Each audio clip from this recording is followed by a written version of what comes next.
Ladies and gentlemen, it is a great day for some softball in Gallatin with your VolState Lady Pioneers taking on the Walter State Senators. I am your play-by-play commentator, Sammy P, alongside my color commentator, Garrett. What's up, softball fans? Happy to be here. Happy to be with Sammy P on this absolutely perfect day for some softball. A doubleheader, in fact, not a single cloud in the sky. Sammy, how you feeling about this game today? Well, as of yesterday, since they split yesterday's game with a 5-4 win for the Lady Pioneers, but then 11-7 just throbbing at the hands of the Senators. I feel mixed about today's game, but however, confident the Lady Pioneers can still pull it off as long as it's close. We are going to throw it to Garrett now for the Lady Pioneers starting lineup. Alrighty, starting at shortstop and batting first is Corey Harris. In the 2-hole is Michaela Fuquay playing right field. Katie Davison left field hitting third. Bailey Osbrooks at fourth in the lineup and playing catcher. Lydia Kirby at third base playing third base and hitting fifth in the lineup. Marianne Bellevue playing second base and hitting sixth. 7 is Lily Whirling playing first. As the designated player is Lizzie Vales. Center field is Anna Harrison hitting ninth. And the starting pitcher for your Lady Pioneers this morning is Laura Walker. And now for the Senators lineup. Playing center field, Kaylee Dixon. At shortstop, Nora Mack. Catcher is Jules Johnson. Third base is Brooke Copley. And second base is Amari Golden. First base is Carly Cook. And there's the offer from the Pioneers pitcher, Laura Walker. Kaylee Dixon is at bat. Count is 1-0. And here's the second offering, and there looks like going for a bunt is Dixon, but that's going to be ball 2. Count is 2-0 with no outs. Sarah Evans is the designated player. Not Evans, Evers. Sarah Evers is the designated player for the Senators. And there's the third offering, and that is going to be hit and fair in the center territory, and that is going to be a good enough hit to go to first.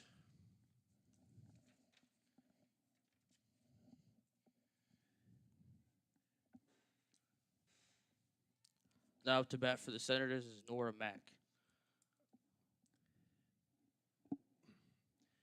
However, Garrett, I want to ask you, since you are kind of a baseball extraordinaire, and this is softball though, but there's enough similarities as there's another offer and a swing.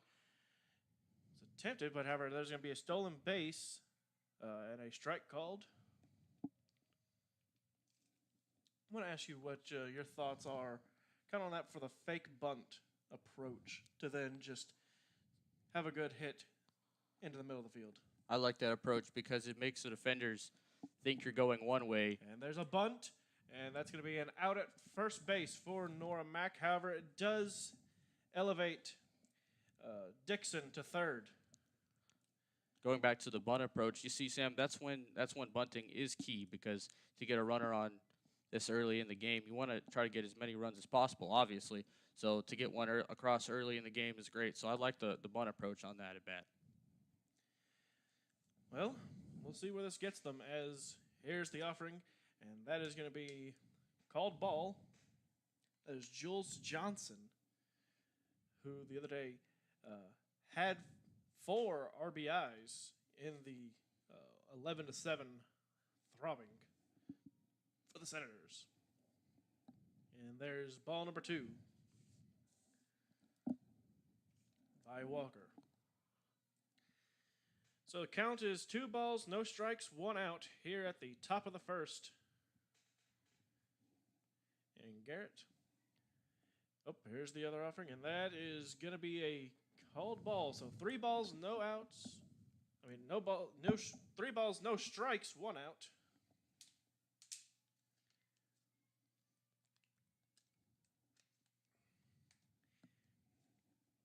And looks like they're going to send that one right down the middle for a strike. 3-1-1.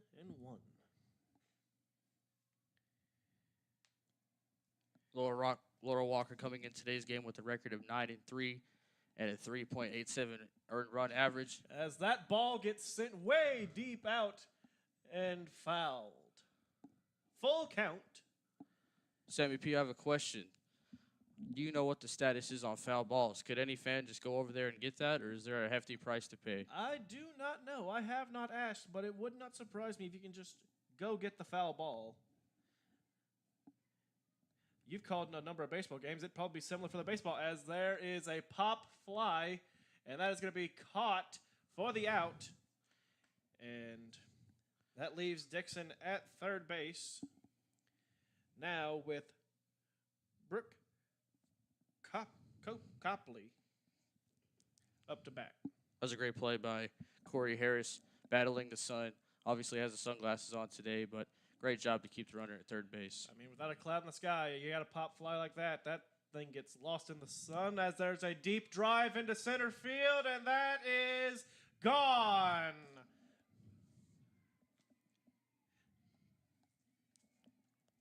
What, did they just pull a Castellanos on us? Yeah. As we were talking, there's a drive deep into center there, field. Yep. That's exactly right. VolState is now up 2-0. That was a great job by Brooke Copley to get on that pitch, send it over the fence, and Walters has a 2-0 lead. And now is Armari Golden. She now comes up to bat. Now, Garrett, how much... I know we've played baseball, and this is softball. Kind of different, kind of same. I would say, as that's a ball outside, I would say the biggest difference is the amount of leads runners can have from one base to another. I feel like you don't see you see a lot of pickoff moves in baseball, maybe not as much with the new revamped rules over the past couple seasons, but 1-1 the count now. With the pitchers not being able to get runners caught lacking off of their base, I feel like that's a big difference, Sammy P. And that difference has been shown with, and there's a nice strike there, and that is too high for shortstop. Number 5, Lydia Kirby, excuse me, not Linda Kirby. Don't know what I'm seeing today. Now up for the... Oh, my bad, that was in the 5 hole. We didn't. If you forgot to write the numbers down on that sheet, either that or I can't see them. As there's another offering over to third, over to first for the out.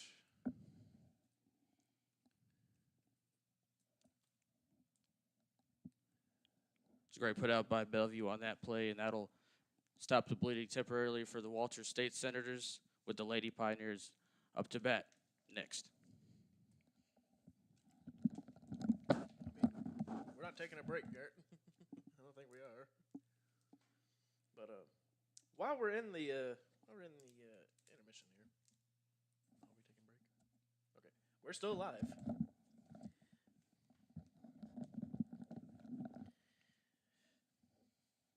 So while we're in the middle of the intermission, we were discussing earlier with the Senators coming onto the field, their pitcher, Michaela Ramsey, 4-1 through 5 games, has an ERA of 3.31 and 12 total strikeouts on the year. Those are some pretty impressive stats. Through 5 games. It is, I agree. Ramsey would look to keep the momentum going for Walter State. I mean, is she cooking on the mound as well as Chef Ramsey? There's only one way to find out, Sammy P. Yep. First up for the Lady Pioneers will be Corey Harris. Has 46 stolen bases on the season and comes in today's game with a .359 batting average as well as a .424 on-base percentage. And the Pioneers will need those stolen bases. I mean, they lead the nation in stolen bases, not just the league, but the whole nation. And 213 stolen bases, and that's without the updated stats from yesterday's game. That's exactly right. You look up and down the lineup, there's quite a few players with double-digit stolen bases on the roster, so they'll look to use that speed. And Coach said when I talked to him that's going to be a key part of the game this year for the Pioneers, as there is a strike delivered bit high over the middle.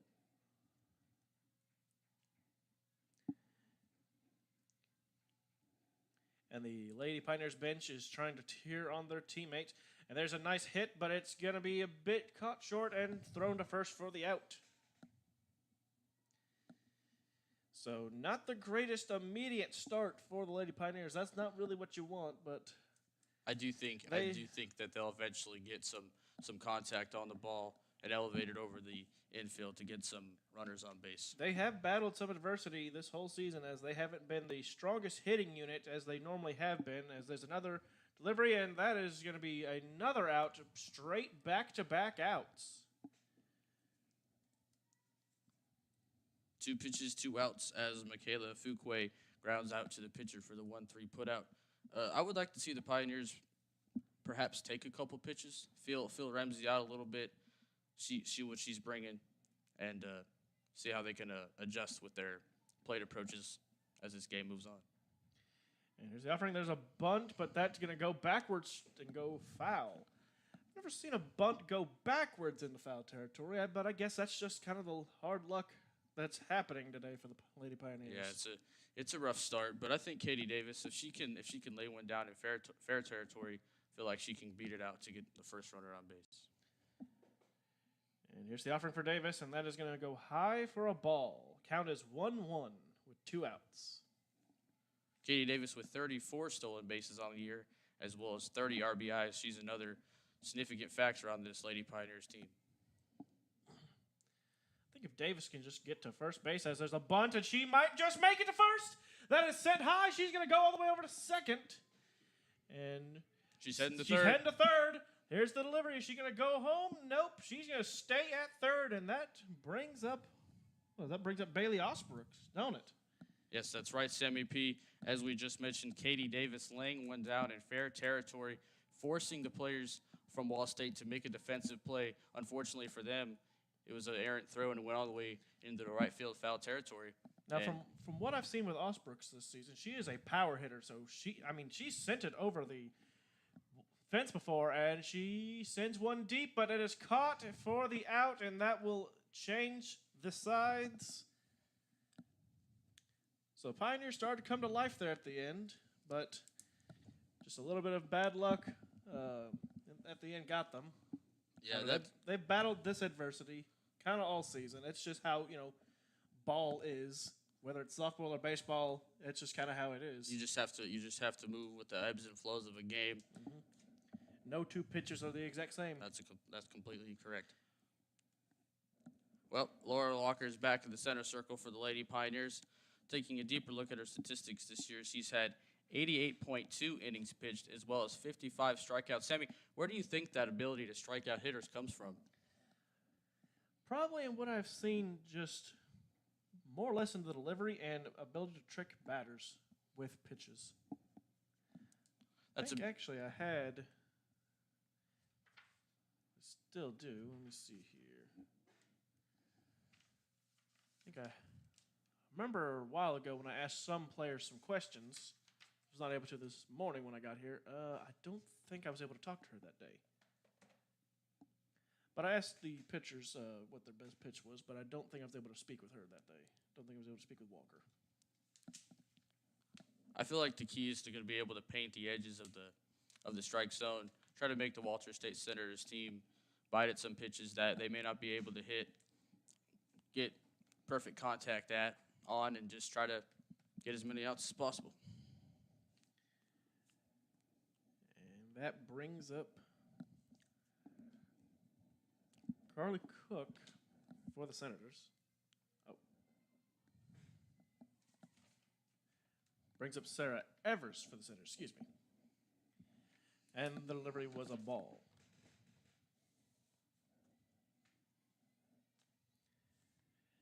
With the count being 1-0, Walters sends it. And it is another ball for 2 balls, no outs, no strikes.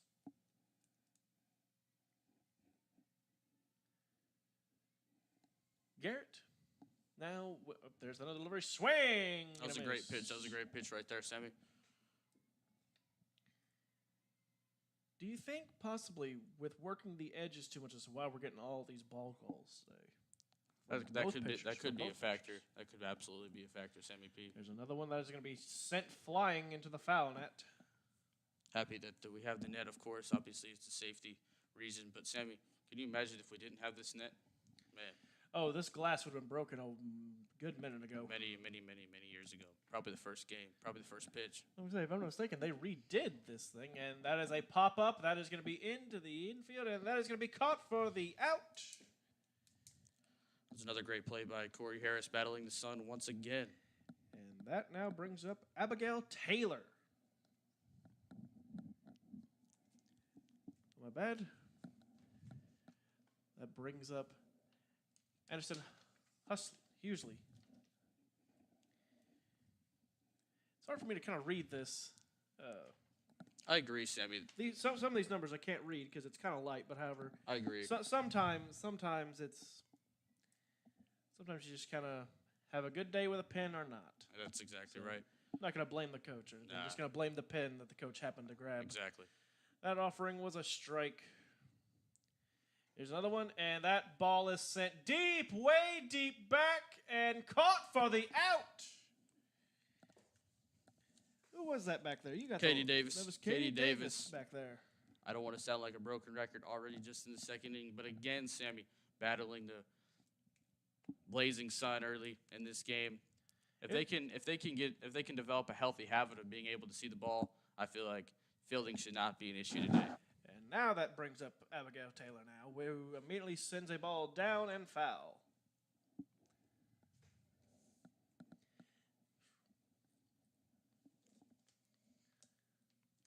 There is not a cloud in the sky, so everybody's needing these sunglasses. Exactly right. A few of the Lady Punters do not have their sunglasses on.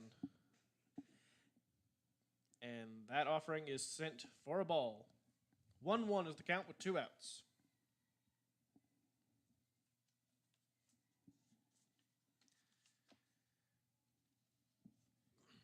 Now, Garrett, I know you've played sports before. There's another offering there that is sent for a ball. 2-1 is the count with 2 outs. I haven't really played either baseball or softball. I believe you've played baseball. That's actually, yeah. I mean, you could say that. I mean, I don't know how much second grade is. And that is a bunt, caught, and thrown to first for the out. If I'm not mistaken, that was. Hold on. That was Lydia Kirby with the 5-3 put out as the Pioneers get their second turn at bat in this game. Yeah, and that's the wrong lineup sheet.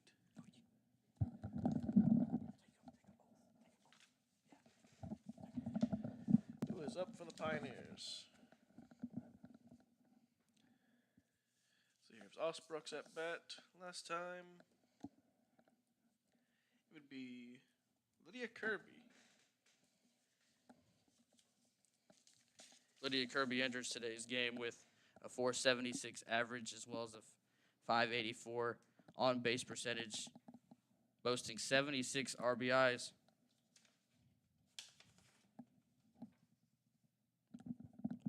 RBIs. And 16 walks this year. Plate discipline has been a big strong point for the Lady Pioneers this season. Taking a look at the stats, several players have multiple accounts of double-digit walks this season. Sam, how crucial is it to have great vision and plate discipline while playing softball? Oh, just honestly, either baseball or softball, it's imperative to have that, because if you can just get a walk to first base, exactly, that will save your team. It can jumpstart. Save your team. It can jumpstart any inning. It can start a whole run. As Kirby is at the plate, here's the offering. Sent that ball over the net, over towards the fire hall. Look out over there. Just wonder if anybody will ever try to go track down any of these foul balls that are hit today. I think some fans went to track down some of these foul balls. And here's another offering, and that is sent straight up, pop fly into the infield, and dropped. She dropped it. Who was that for the Senators?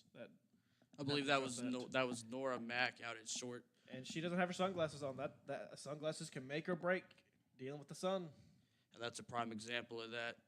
As for the Lady Pioneers, they look to capitalize on that with Marianne Bellevue up to bat. And here's the offering, and that is going to be a strike.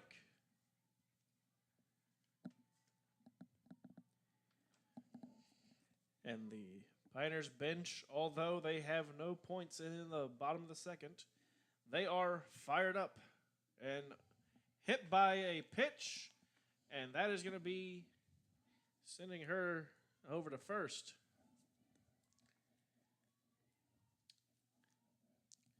You know, when I played baseball, I never got hit by a pitch. I didn't play. That was also because I would just get the heck out the way. That's fair. That's fair. So I wasn't taking that. However, she stood in there, took that to get the walk. Right. That was a great effort to just stand there. Obviously, anytime you can put yourself in a position to benefit your team, even if it's getting hit by a pitch, I feel like any player would be willing to do that. And this is a great, I feel like for VolState and Michaela Ramsey, this is a good time to have a pitchers meeting out in the center circle just because the sun's shining. The team has made an error already. Probably, I mean, it's only her second inning, but she kind of appears to have lost some of that momentum she had in the first inning. Had very few pitches to get all three out. So it's a good pitchers meeting. I mean, momentum is something that can turn on a That's dime exactly here. right. That's exactly right. And now batting is Lily Whirling. Lily Whirling enters today's game with 10 RBIs. She'll look to add that, make her account of the year up to 13 RBIs. And she stared at that one to take the ball. Good plate vision there to see that one was not going to be in the strike zone and not swing at it. Absolutely. We were just talking about that. You got to have that good plate vision. And here comes another delivery, and that is swung on and missed. Looks like it was going to veer outside of the strike zone a little bit, but she kind of reached for it. So it's just a foul ball. There's a chance that could have been a wild pitch. It looked like to me she missed it entirely. Which would have been a wild pitch, and their runners could have advanced. And looks like we almost had a wild pitch situation there. 2 balls, 1 strike, no outs, runners on second and first for your VolState Lady Pioneers. Here's the offering, and that almost got her. That almost got Whirling. That was a great pitch by Ramsey there to paint the inside edge of the plate. To me, up here in the broadcast booth, it looked like it might have been a ball, but obviously it wasn't. It was called a strike, so it ended up being a great pitch for her. 2-2 is the count, and down the middle, and that is going to be a pop out. They're just letting it go. Try to tag out at third, but she dived for it and is safe. That was an interesting play, Sammy, because if I'm not sure if you know about the rules of this situation, but it appeared to me that the umpire just between second and third base appeared to have called the infield fly rule. And the way that I understand that is that no runner can advance. But apparently it's allowed? Apparently the hitter was called out, and the 2 runners were able to move up. So I think it'll just count as like a pop fly, but they were still able to advance, which is interesting as that goes for a ball from Ramsey. Sammy, honestly, I've never seen that before. So if I sound dumbfounded, I really am. I never have either, but however, it's the sport of softball and the sport of baseball are both, they may have their differences, but they are both equally entertaining and odd at times, as that was sent for ball number 2 with 1 out. Now stands in Lizzie Vales. And she looked at that one, and that went, I think that caught a little bit of the strike zone. Yeah, it definitely did. She didn't just watch it go down the middle, but it looked like it was starting to veer out, so I think it caught the side. It was another great pitch. Good pitch working the side there by Ramsey. Right down and out. But we got what's the safe at home That was I a was going to say, what's the call? Safe at home. So, Pioneers have a run on the board now with a runner on third and 2 outs. It was a great job by Lydia Kirby to break for home, go on first contact to make sure that she could get the Lady Pioneers their first run of the game. And that brings up Anna Harrison now to the plate. What's the stats on Anna Harrison there, Garrett? She enters today's game with a 302 batting average as well as an even 400 on-base percentage. As she bunts for the delivery and sent over to first, and it's called out. That was a great play by the VolState Senators to get onto the ball and throw it over to first base for the putout. Keeps their team ahead, 2-1. Keeps their team ahead by 2-1 with the Senators coming up to bat.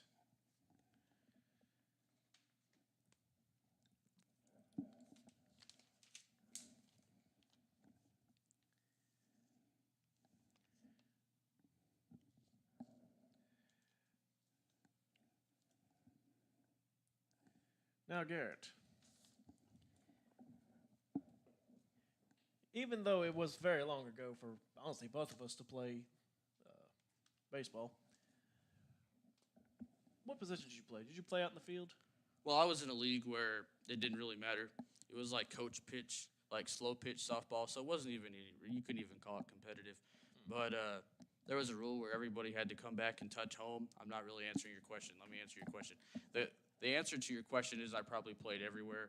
There really probably wasn't any set positions. I'm trying to even remember what grade I was. Probably first or second grade. So, to be honest, there probably wasn't any set positions. Well, I didn't get about as far as you did either. So That's fair. That's fair. I was hoping you really went on. I was hoping you were in high school doing this stuff because I was going to ask you all the questions on the one, but sadly, neither of us went far at all. Yeah, that's probably why we're up here and not playing on the field today. Yeah, that's probably why. That is probably why. But there's a lot of benefits to being up here in the booth today, getting this opportunity with VolState. Here's a good time to shout out Matthew Gregory, our tech guy. He is killing it today. Thank you, Matthew, for showing up and helping us out. He came in to save the day. We almost didn't have a stream today because we couldn't get the laptop or the audio to work, as there is a ball delivered by Walker for, I believe that is, is that an 11 or a 14? That is 14. That is Kaylee Dixon, who sent that deep back to the warning track to get to first. She absolutely crushed that ball. She may have only got to first base, but Sammy, I mean, you're kind of cautious there. You're up by 1. You have no outs. You got all the stuff you can. You got plenty of good batters to play with here as Nora Mack comes up to bat. You don't risk it, especially when they're able to get to the ball that quick on the run track, and that is going to be a stolen base and safe as the ball was delivered. The count is 1 ball, no strikes, no outs with Mack up there. Runner on second after the steal. that was a strong throw by Bailey Osbooks from behind the plate as the umpire looks to clear off the plate. Sammy, do you think you could play, or you think you could call a game from behind the home plate with that home plate as dirty and dusty as it is? Could probably call it better than most. That's but fair. I probably couldn't call it at all, considering the fact I still. Goodness, I didn't know that the infield fly rule was a thing. It's fair. Now Nora Mack looks to advance her teammate to third. And that's a knock out there to left field, and it's just a bit short there, all the way to the warning track, and a runner advances, and Mack gets to second base. So Davis goes home, Mack to second. What was that? Was that Kaylee Davis back there? Just Katie Davis. Too much air on the ball. Katie Davis took a good route to the ball. It was just a little beyond her reach. Just too high. And now we got Jules Johnson for the Senators. And ball 1 after that delivery.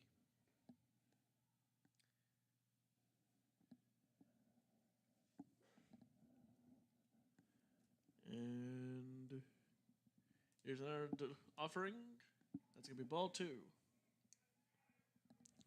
And Nora Mack was trying to advance to third in a perhaps dead ball situation, but an alert play by the Lady Pioneers to throw her out at third. Sammy, this goes over to the baseball side of things. I've always understood the rule to be you never want to make an out at third base because even once you're at second base you're in scoring position with any type of hit. So, to be honest, I'm not quite sure why she would do that, but Lady Pioneers take advantage of it. And there's the pitch, and that is going to be ball 3. As Lily Whirling stands over at first base, she has no hat on, or I'm guessing some players might be wearing visors as well, but she has nothing on for her eyes. And no hat, no sunglasses. Gonna be not too fun looking up into the sky. I completely agree. As Jules Johnson heads down to first base on 4 straight balls from Laura Walker, that's her 28th walk on the season.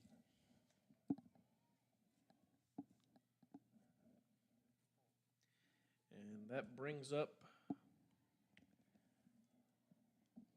number 1 for the Senators, Brooke Copley.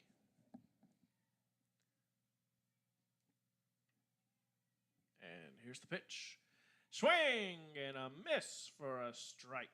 I believe that was strike 2, Sammy. Strike 2, yes. Umpire updates us on the count with strike 2. Laura Walker looking to perhaps induce a double play to get her team out of this inning. And there's a hard knock there. Goes foul. That could have been a little farther inside in fair territory. It would have been I'm not saying it would have been gone, but it could have been disastrous for the Lady Pioneers. A bit fortunate to get that ball to go into the foul territory.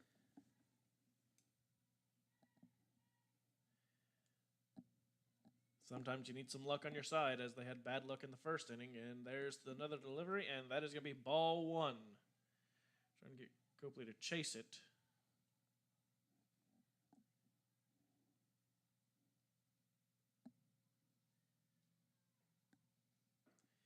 And here's the pitch, and goes backwards. Foul ball. I think the approach for Laura Walker still has to be just to attack the hitter, attack Brooke Copley here at the plate, and just try to get her to not have very much hard contact, more soft contact to keep the ball in the infield. There's the pitch, and that's going to be ball 2.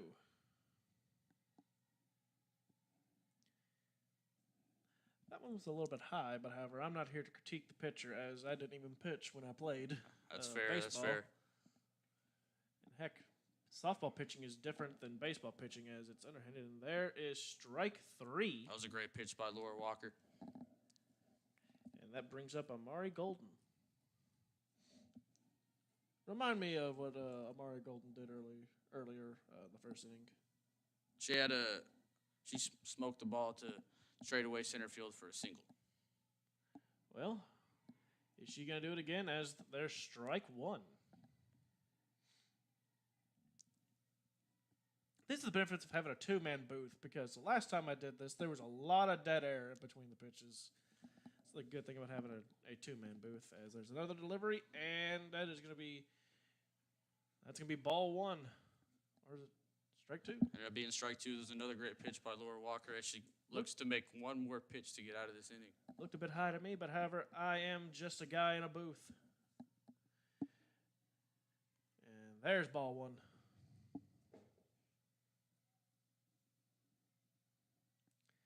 Count is 1 ball, 2 strikes, 2 outs. Is Golden going to be the last batter of the inning? She sends it up. Hard knock again. Ooh, diving play man. is not there. And that's going to allow a runner to get home. That was Johnson.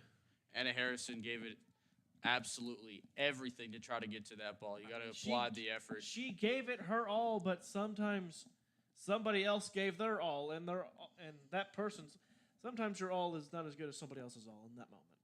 And Amari Golden moves the lead to 4-1 for the And she's over at Senators. second now. Alrighty, and now Carly Cook is batting with strike 1 right down the middle.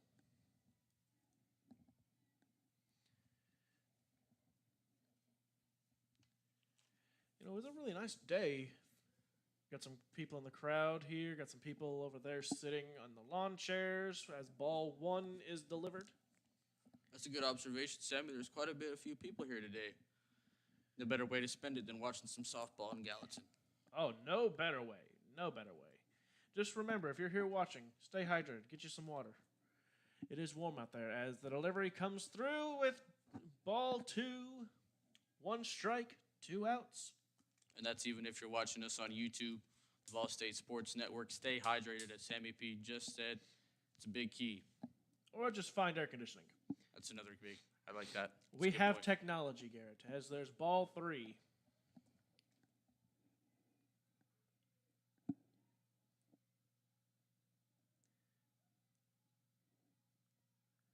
And here's the delivery, and that is going to sail for a walk. Which now brings up Sarah Evers. You see, I can read the lineup now. Can read the lineup now. Haven't missed anybody yet. Progress. Progress is made today.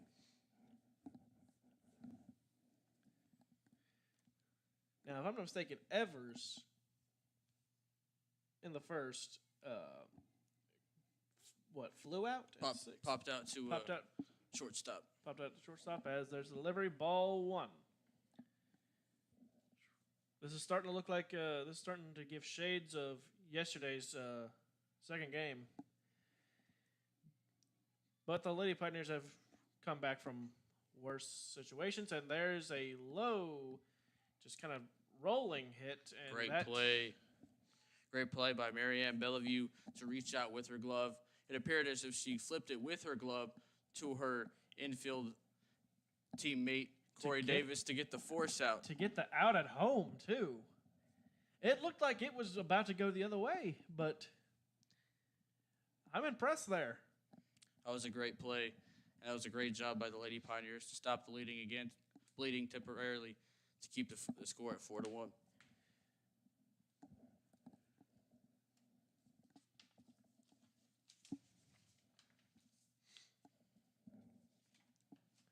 I'm trying to remember who we have coming up for the Lady Pioneers. Should be. Is it Michaela? Is it Michaela? Should be Corey Harris. Corey Harris. Headed to the plate for her second plate appearance of the game. I want to say, for some reason, I thought she already went for some reason. Yeah, it'll be her second plate appearance. Yep. We're in the bottom of the third right now. Lady Pioneers going to bat. Honestly, this is not what you're wanting as the Lady Pioneers. You're not wanting to be down 3 right now. You want to be a little bit closer than that because your bats could just kind of disappear. That's you want exactly to get some right. More contact. That's exactly right. You don't want to let the pitcher find the feel into the game too much. You want to potentially, I'm not quite sure the rules of like how often you can take timeouts as a hitter in softball, but I think you're allowed 1. If it is one, Sammy P, I feel like they absolutely need to start doing that. Potentially just try to get Ramsey off a rhythm a little bit and just try to find some momentum, as we mentioned earlier.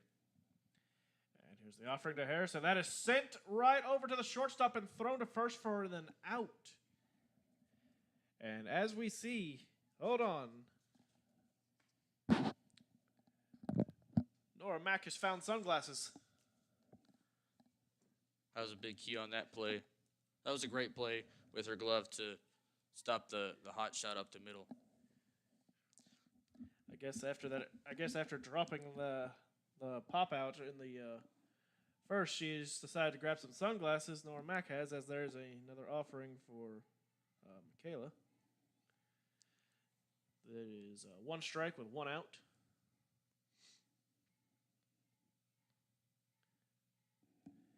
Despite being down, the Pioneers bench is still energetic. And there is ball 1. That's just something you love to see, not just in softball or baseball, but really any sports, MEP. You want to see an interactive bench. Yes, you want to see the teammates actually, doesn't matter the score. You want to see nobody just be hanging their head and down, as there is a force out from third to first. Britt Copley with another strong throw, following after Nora Mack's strong throw in the previous at bat. And Katie Davis is now coming up to bat.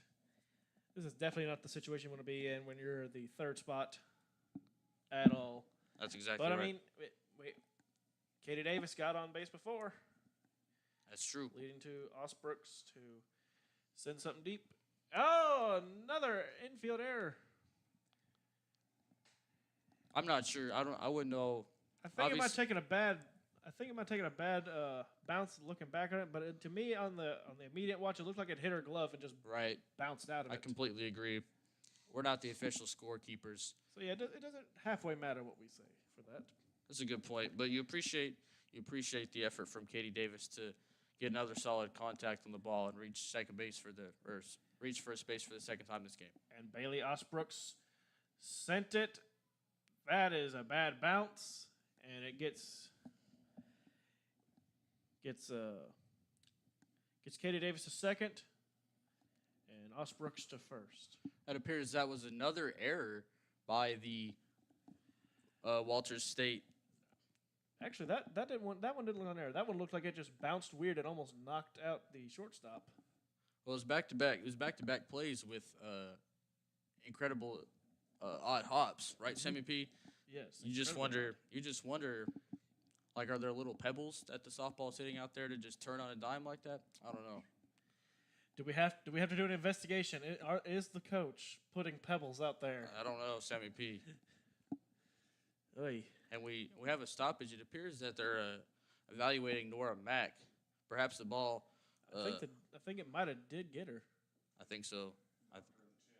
Ooh, knocked her in the chin. That is definitely not comfortable. Matthew Gregory, our tech guy, also spotting the game for us a little bit. He says he caught her on the chin. Yeah, that's not a great place to get hit. Obviously, you don't want to get hit at all, but No. maybe just giving her a little time to catch her breath a little bit after that play. But for the Lady Pioneers, this is another great opportunity to cash in some runs with 2 runners on base. And as you just mentioned, Lydia Kirby up to bat. One swing of the bat. One swing of the tie bat this can game. change the whole game. Could be a home run and it's tied, That's exactly right. or it could be a pop out. I'm leaning towards the earlier rather than the latter. I would rather see a home run. Obviously, that's what VolState would like to see.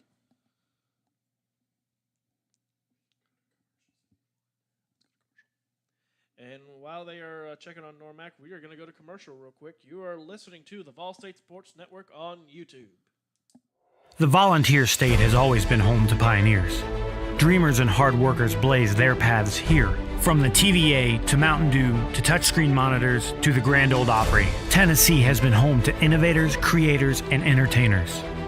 From humble beginnings to changing the world, Tennesseans have pushed the boundaries of what is possible.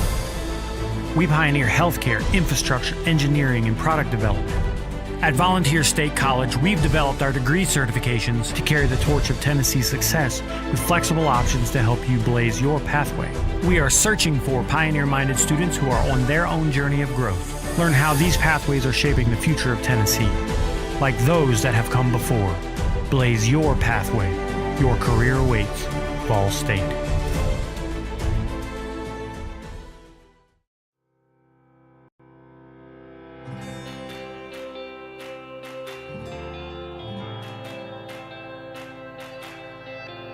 One thing I would say that's really special about VolState is essentially the relationship that the institution has with its students. This is a place where you can get comfortable and you can be fine-tuned with the people that are in the same field as you are. VolState is like my second home. I've gained so much here, I can't even describe it all. So my story began for me about 5 years ago. Had the world in the palm of my hands. I go into work one day and then I'm told you're going to be laid off indefinitely. We don't have a space or a place for you. And there was 2 things I could have done. I could have just folded and just said, you know what, my life is ruined, it's over, I'm defeated. Or I could pick myself up, dust myself off and say, let's start again. And so I decided that I would come. And we are back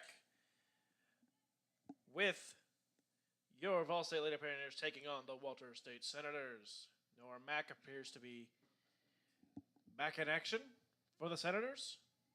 She had a little bit of either water or Gatorade. I don't know. I just saw they brought her a cup out after getting hit in the chin with the ball after a weird bounce.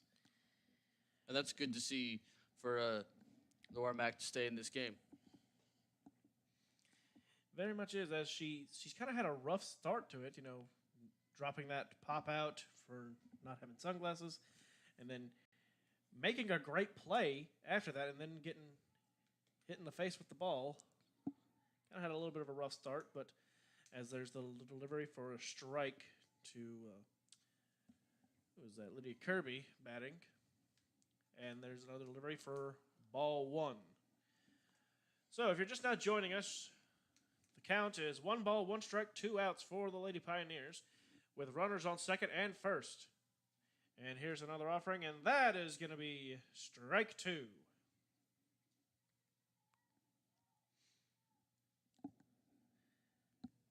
And it appears the VolState bench has not. That's what I was about to calmed say. down. That's They what have I was not about to say, calmed down. Sammy P. And there's another offering. That is going to be a ball. Ball 2. It's just one of those things, Sammy P, where the further an inning goes, the further a game goes, the tighter these games get, the louder a bench can be.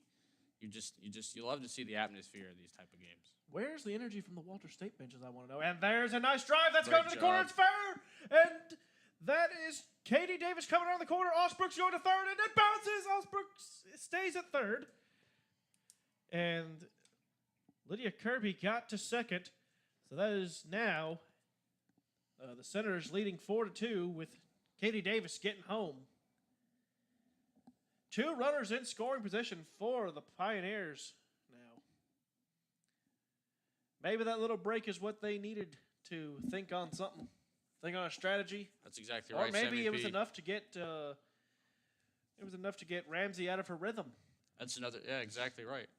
It did appear that she was out of her rhythm during that A to B. And there's the offering. That would be I'm going to say, Garrett, did you get the pronunciation? Yeah, it's Marianne Bellevue Marianne Bellevue. Marianne Bellevue. looking to take the lead on one swing. And there is offering 2. 1 ball, 1 strike, 2 outs.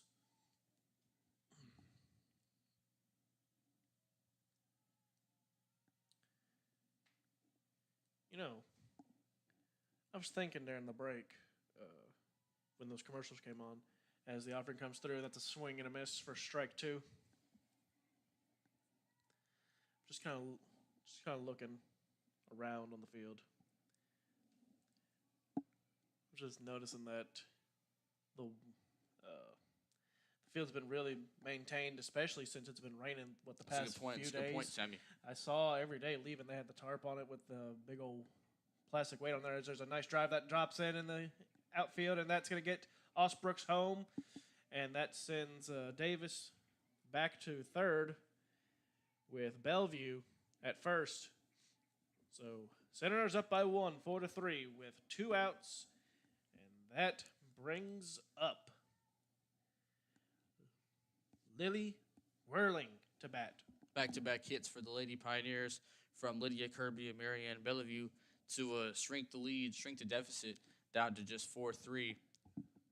Here's the offering, and that is going to be ball 1. How did Whirling do before? Her first at-bat was a pop-out to shortstop. How about the shortstop? Well, Whirling hopes to do better there, and that's going to be an out to first for Whirling.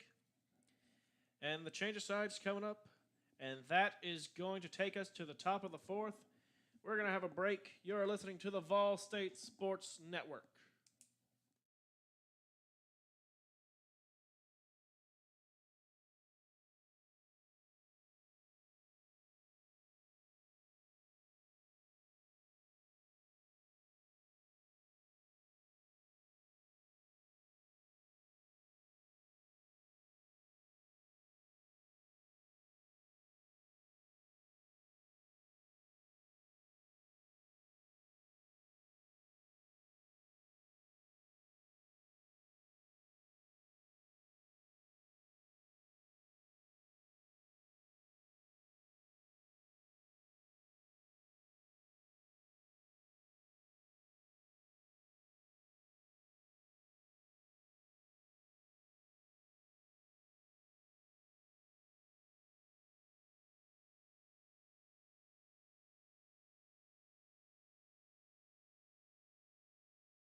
And we are back for the top of the fourth inning as there's an offering immediately for number 12 of the Senators.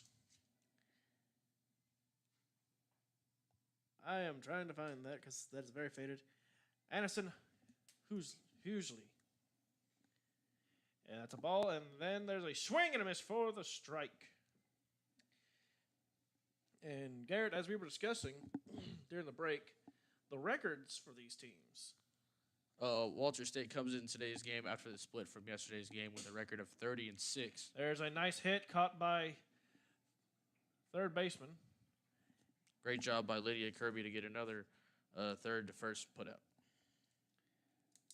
That gives us the first out for the inning. And for the home Lady Pioneers this afternoon coming in today's game, they have an overall record of 31-15, as well as a conference record of 18-8. Here's the delivery, and that is going to be a ball one. Let's see here. That is Abigail Taylor at bat for the Senators. Offering two, and that is a good hit. Takes a nice bounce and rolls deep into the outfield to get Taylor to first base. The right fielder, Michaela Fuquay, made a great play on that, coming in, going right to left to try to take a great angle to get the ball, cut the ball off to prevent it from going to the wall and keep Abigail Taylor at first base. And with that hit, that restarts the hitting lineup with Kaylee Dixon coming in with a good steal there by Taylor. She got a great jump on that play. Osbrooks with another strong throw to second base, but just a little late. Count as ball one with no strikes, and there is going to be ball two. Ball two, no strikes, one out.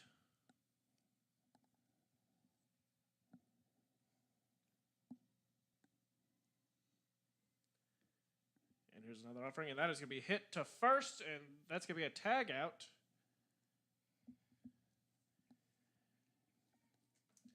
Are you thinking she was probably trying to see if she had enough time to tag and throw to third to get the double play? That was an interesting play right there, Sammy.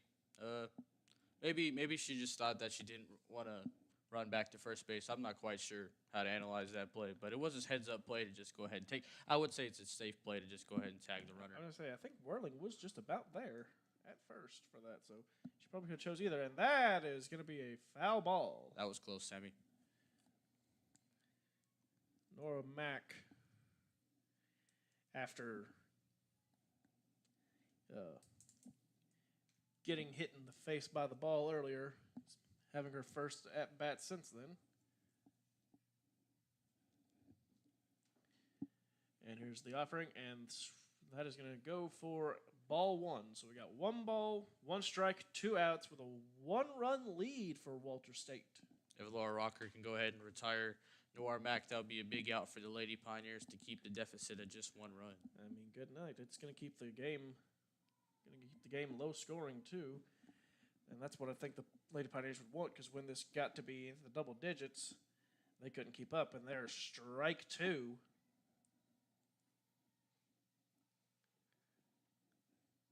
Count is one ball, two strikes, two outs, and that is going to be popped up and sent over the net. Nobody got hurt with that one. A fan almost made a great play on that ball over here to our left, down the third base stands.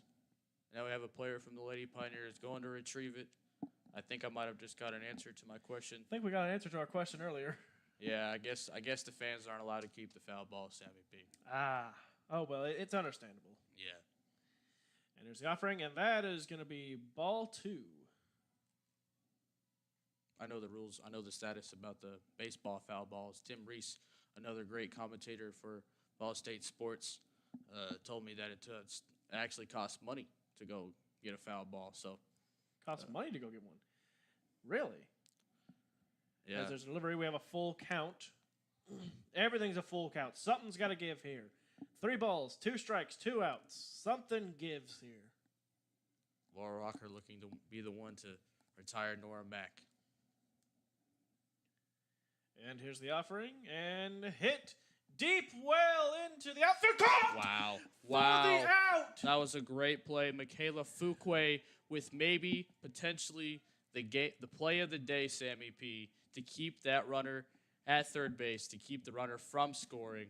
Laura Rocker gets an absolute major assist from Michaela Fuquay on that play. That was absolutely amazing. Great call, Sammy. That was just the energy from the Lady Pioneers bench after that play. I mean, good night. That is she saw that and started moving almost like a cornerback going to pick off a football. That's a great comparison, Sammy P. Just hunting that ball down. That was absolutely tremendous. The athleticism was on full display, Sammy P. Maybe that can get the momentum back on the Pioneer side just a little bit more as they look to take the lead in the bottom of the 4th. We will take a break, and we will come back for the bottom of the 4th after this little break. You're listening.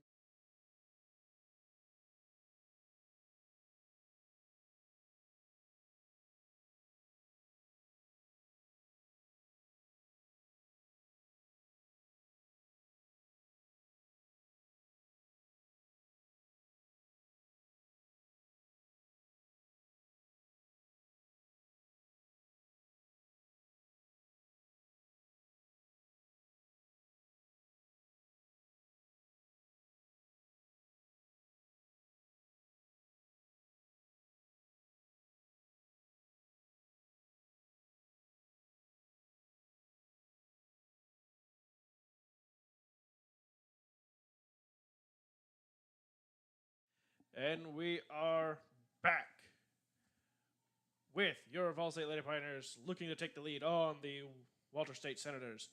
As there was a good hit, but it's going to be an out for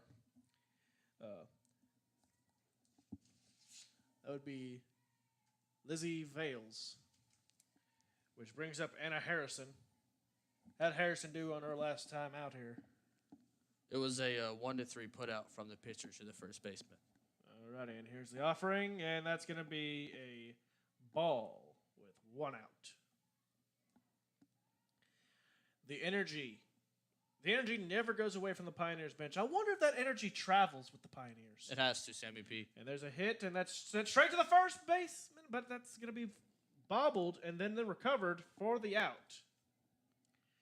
That was Carly Cook at first base, back-to-back 1 unassisted plays. Great job to recover and retired the hitter on that play.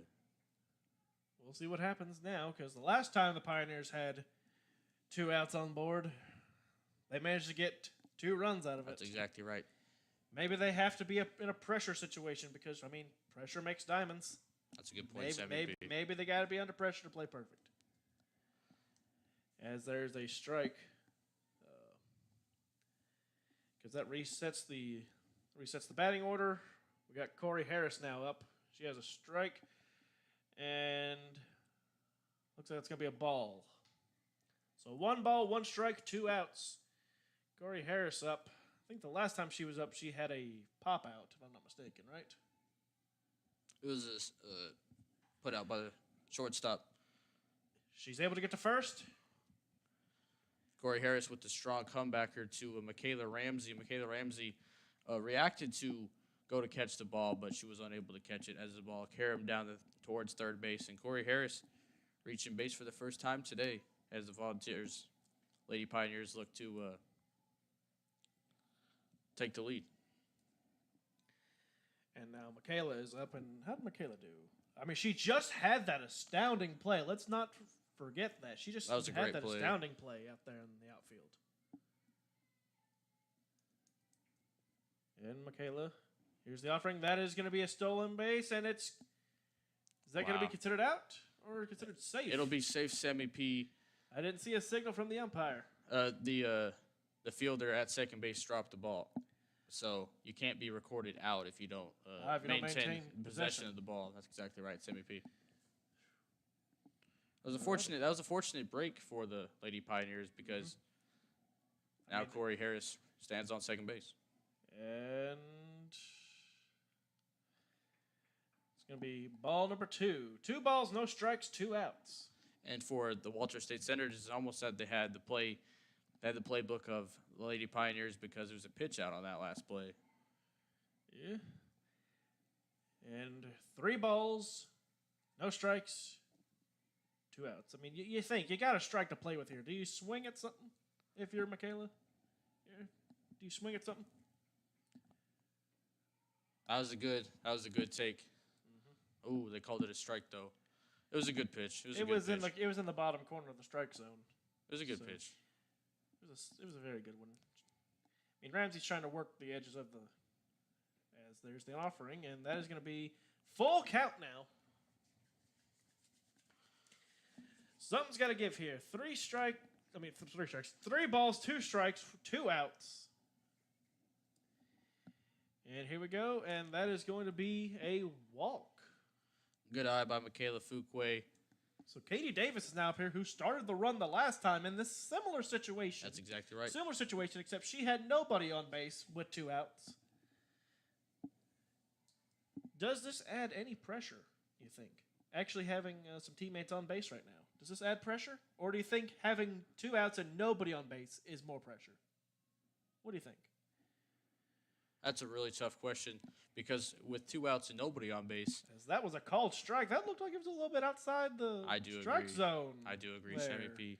I would say, a little bit to the left. To answer your question, I think it's probably more pressure with the runners on because you want to take advantage and catch your teammates in. As there we have ball 1 and coming up there. So we got 1 ball, 1 strike, 2 outs for Katie Davis.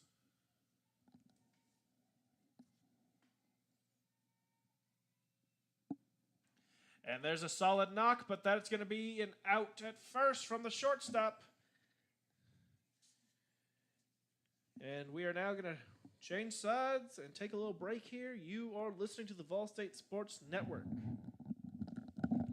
The volunteer state has always been home to pioneers. Dreamers and hard workers blaze their paths here. From the TVA to Mountain Dew to touchscreen monitors to the Grand Ole Opry, Tennessee has been home to innovators, creators, and entertainers. From humble beginnings to changing the world, Tennesseans have pushed the boundaries of what is possible. We pioneer healthcare, infrastructure, engineering, and product development. At Volunteer State College, we've developed our degree certifications to carry the torch of Tennessee's success with flexible options to help you blaze your pathway.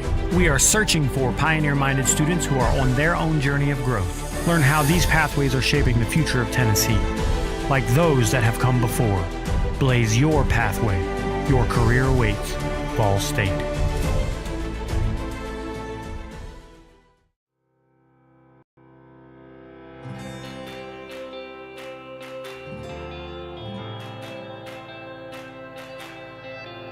One thing I would say that's really special about VolState is essentially the relationship that the institution has with its students.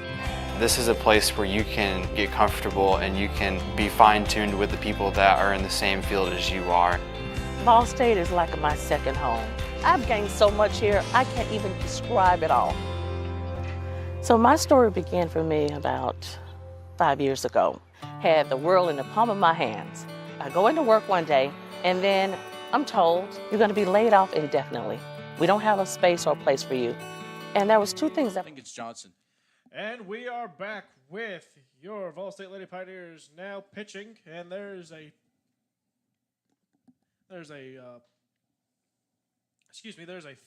foul ball from Johnson that flew over the net.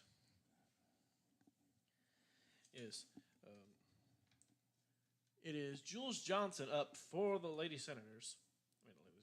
The Senators, and that is going to be called a strike there. And second offering, that's going to be ball 1.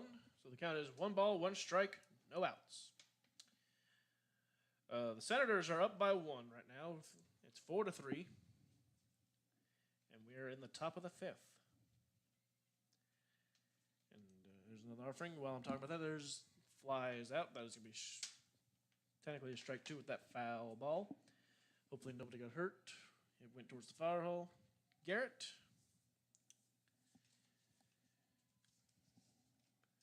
We've been seeing been seeing some odd bounces today from the ball. That's exactly right, Sammy. And again, no two hits are ever the same. Nope. They all take different routes, different pitches. But would you say it might be an issue with the ball itself? That's hard to say, Sammy P. I would say no. I would say the ball is in prime sporting condition. It's just a matter of, like you said, no two hits are the same. So I would think it's just a matter of circumstance, a time of chance, just for the ball to bounce the way it has. And there's a full count. 3 balls, 2 strikes, no outs right now. Sent far over into the woods there, the tree line. Fouled. That is way gone. Now we have some Lady Pioneers going to retrieve the ball. That definitively answers my question about the foul balls. No fans getting any foul balls today. No fan gets foul balls. And a swing, deep drive back into left field and Oh, caught! wow. Katie Davis. Impressive catch by Katie Davis.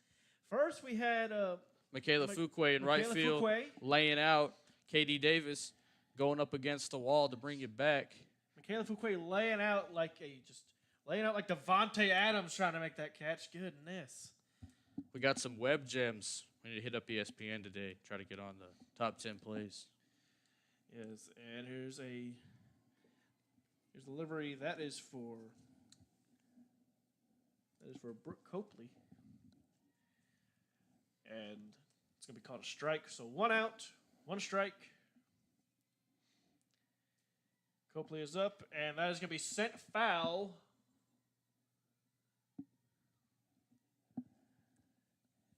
And the umpire is going to get more balls. I think they're actually bringing the foul balls that were just hit back into play too. So they just recycled the softballs, even after foul balls. That's something you don't really see in baseball, Sammy P. See, something like that would worry me with a ball, like how it could be hit odd and like have a mark or something. That would be something that would worry me if I was. That's a good a question. Pitcher and that was a good question. It could cause it to fly weird. That's a good point. And here's the offering, and that is going to be ball 1.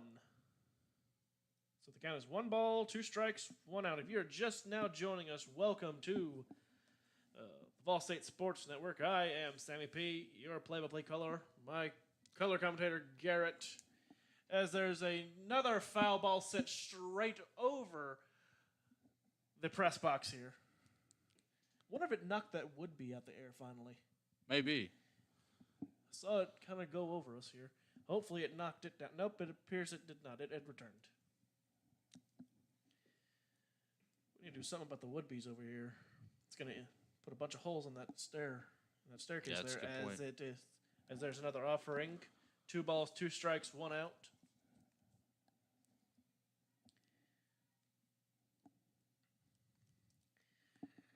How did Copley do her last time up here? As there's another offering sent up. That's going to be in the infield and caught for the pop out. So, well, we know what she did now. Pop out to first base. Copley's first at bat of the game for the Walter State Senators was a great jolt of momentum and energy for her team as she hit the 2-run home run to put her team on the board. But as Sammy P just said, it was a strong play by Laura Walker to get her to pop out to first base. As Amari Golden comes up to bat, and she stared down that one and saw it was not going to be in the strike zone and decided to let it go for the ball. It's another great example of keen eyesight, excellent play discipline on that pitch. And here's another offering, and that is hit hard into the right field corner, and that's going to be enough to get to first, but not much more after that. That ball is absolutely smoked, Sammy P. Just blazing down that line, and it just followed the line straight. I was like, that's going to curve a little bit to the right, but no, it followed it straight. Just went right just above the glove of Lily Whirling. She was in a great position, like as you just mentioned, but because it was hit so hard, it found it a little higher elevation. As Carly Cook comes up now to advance the runner, and that is sent deep over the middle of the field and caught for the out by the center fielder. Anna Harrison had eyes on that ball from the moment it hit the bat, and it was a great bounce back inning for Laura Walker just to give up the one hit. I mean, she's only allowed the 4 runs this whole game. I mean, not bad at all. Back-to-back innings holding Walter State scoreless. It appears Laura Walker has found her rhythm, found her groove in this game. And as with that, we have hit the intermission. We have hit the intermission and the change of sides for the bottom of the 5th. We are going to take a quick break. You are listening to the VolState Sports Network.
And we are back for the bottom of the 5th. Alsh Brooks is up to bat for your VolState Lady Pioneers as she saw that ball fly, and it wasn't even going to be nowhere near the strike zone. She let it go for ball 1. And she saw that offering, and it was strike 1, called strike.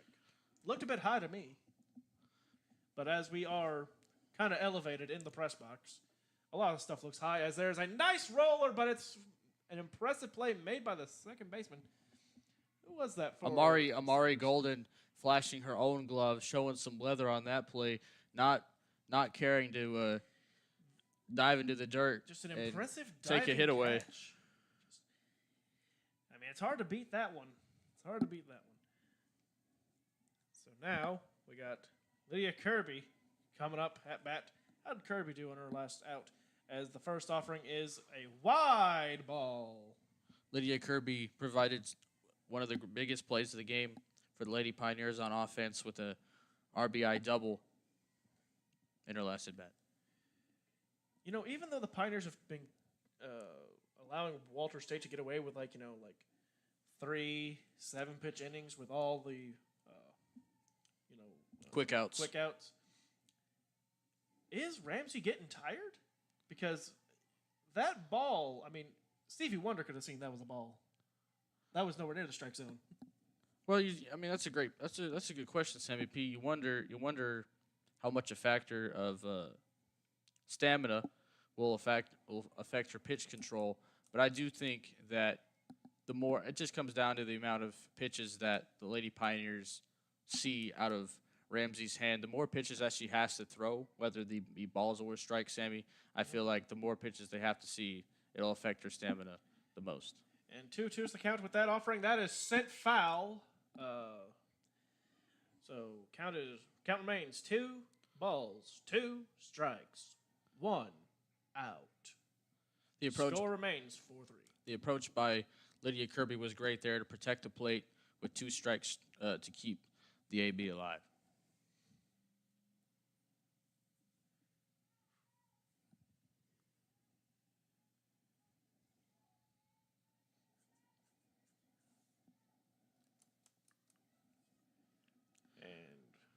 More verbal support from the Pioneers bench. As the offering comes through, that is sent straight over into the trees over there, right behind the Senators' dugout for a foul. Our tech guy, Matthew Gregory, hit it earlier in this game where he said that Lady Pioneers need to be forcing more pitches from Ramsey, and they're doing a great job with that. As that goes over the middle, that's a good pop out for the shortstop there. That was Nora Mack. So 2 outs for the Lady Pioneers. This is not really what you want to be, but this is the situation they continue to find themselves in. And it worked out every time they find themselves. That's a in great. this. That's a great point, They've Sammy only P. had what? They've only had a two? lot of the two a lot of scorers? the action, a lot of the action on the bases have occurred with 2 outs. And it's always for some reason with 2 outs in the inning. yeah, 2 outs in the end. Yeah, 2 outs. And I'm trying to. We got Bellevue up here now. Should There's look one to strike. should look to force more pitches from Ramsey. Just try to continue to fill the pitcher out in this game. At this AB, this is a critical juncture in the game. And that is going to be ball 1. Count is 1-1 with 2 outs. The pressure is on for Bellevue. But as we know, Sammy P, one swing of the bat can tie this game. And here's the offering, and that is going to be ball 2. You were correct earlier, Sammy P. It does appear that there's a little- Either she yeah. doesn't have much control over that pitch right now, or it's because she's getting tired. That's exactly right. Because these are just, they're obvious. Like they're like a good maybe 8 inches above the strike zone, I'd say. Just guesstimating. And Yeah, that's ball 3. The eyes of the Lady Pioneers hitters have forced Ramsey to keep throwing more pitches than she's had in the past few innings. And that is sent straight backwards. So now we got a full count with that foul ball. 3 balls, 2 strikes, 2 outs. Something's got to give here.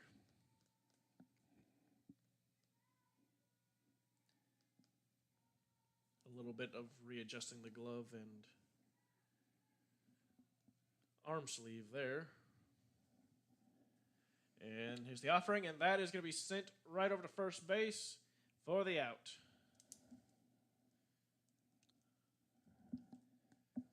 So we're going to come back for the top of the 6th inning. We're going to take a little break as the Pioneers are still down 1, 4-3. You're listening to the VolState Sports Network. The volunteer state has always been home to pioneers. Dreamers and hard workers blaze their paths here. From the TVA to Mountain Dew to touchscreen monitors to the Grand Ole Opry, Tennessee has been home to innovators, creators, and entertainers. From humble beginnings to changing the world, Tennesseans have pushed the boundaries of what is possible. We pioneer healthcare, infrastructure, engineering, and product development. At Volunteer State College, we've developed our degree certifications to carry the torch of Tennessee's success with flexible options to help you blaze your pathway. We are searching for pioneer-minded students who are on their own journey of growth. Learn how these pathways are shaping the future of Tennessee. Like those that have come before. Blaze your pathway. Your career awaits. VolState.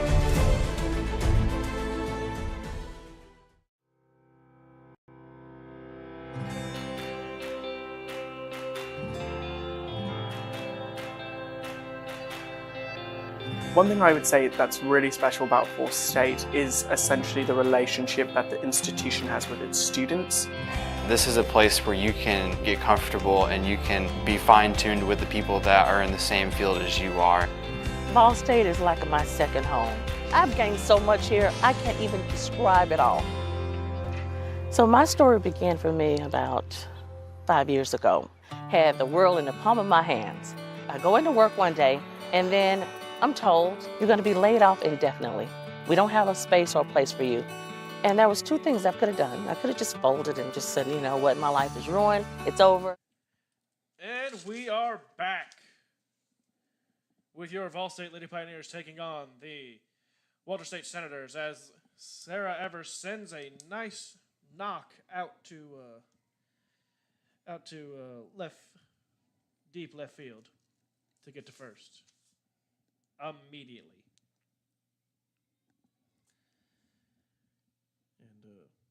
And It appears that there's a new hitter at the plate for the Walter State Senators. yes, number 10, Hayden Campbell. Campbell sends that thing rocketing out there to right field. Just foul. Just barely fouls it. It looked like it was following that line all the way to the fence, and it decided to, at the very last millisecond, now I'm crossed over to foul. Yeah, that certainly had the distance to be a home run.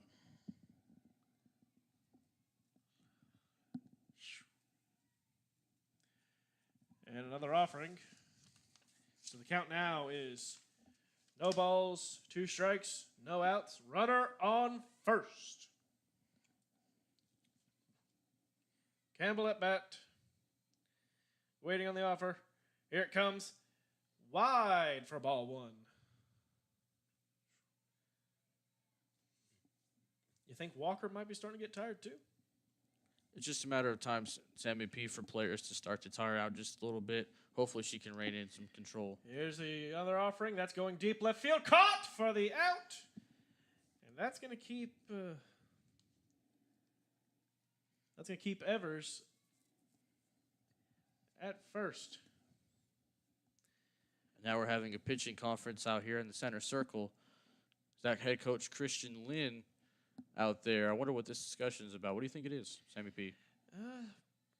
Probably just seeing how Walker's is doing because, we're starting to have some wild pitching a little bit.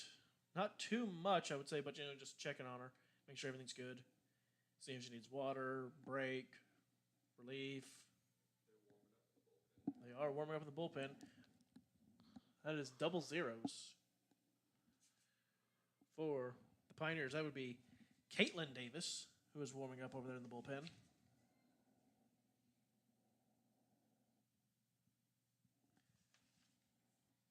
And swapping pitchers now. Laura Walker goes to the dugout for break. In comes number 17, Maddie Croxford.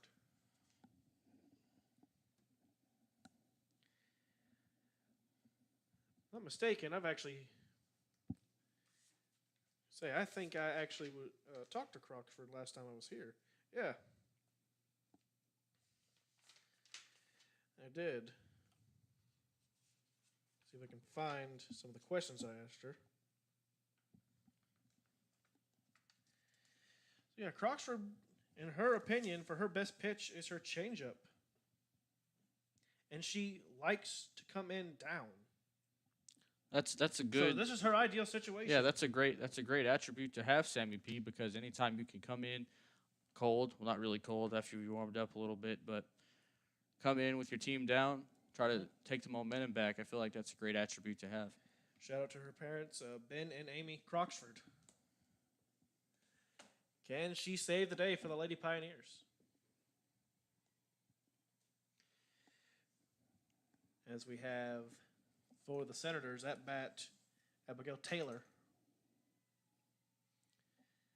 Here we go. First delivery, and it's a bunt that goes backwards and foul. Again, what is with the backwards bunts today? Yeah, It's almost like it's defying physics. Like it's not going down and back; it's going straight backwards. Like it's almost like it's passing through the bat. It almost is like that, Sammy P. And that's a on foul the ground, ball. It's oh, a they're foul calling ball. a foul. It went. She hit it off her foot or some part of her lower leg. It's a good reaction by Croxford to go ahead and pounce on that ball to send it to first as if it was live. But the count is no balls, 2 strikes, 1 out. Runner on first base. Down 1. The score is 4-3. Pioneers are down 1. Here's the offering, and that is going to be ball 1.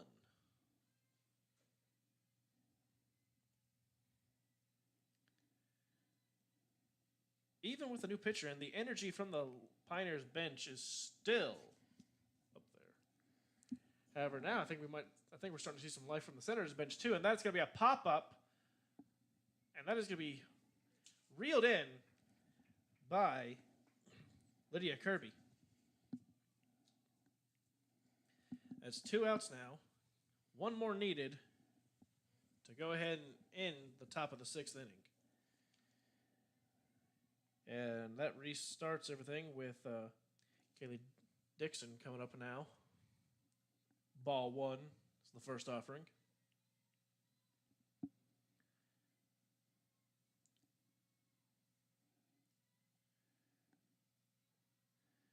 And here's the pitch. And that's going to be foul, but it's going to be caught for the out. and retires the side for the Senators. So Croxford came in, saved the day, didn't allow a single hit, I don't believe. That was a great effort by Maddie Croxford coming in out of the bullpen to retire the side in order from the time she came in, trying to get that momentum back for VolState with them heading up to the plate. And we will be back after this break. You're listening to the VolState Sports Network.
And we are back with your VolState Lady Pioneers. Whoa! Lily Whirling just sent that straight back for a foul ball. Count immediately starts off. There's no balls, 1 strike, with no outs, as she is the first to bat at the bottom of the 6th inning. And here we go. Another delivery. That's going to be ball 1.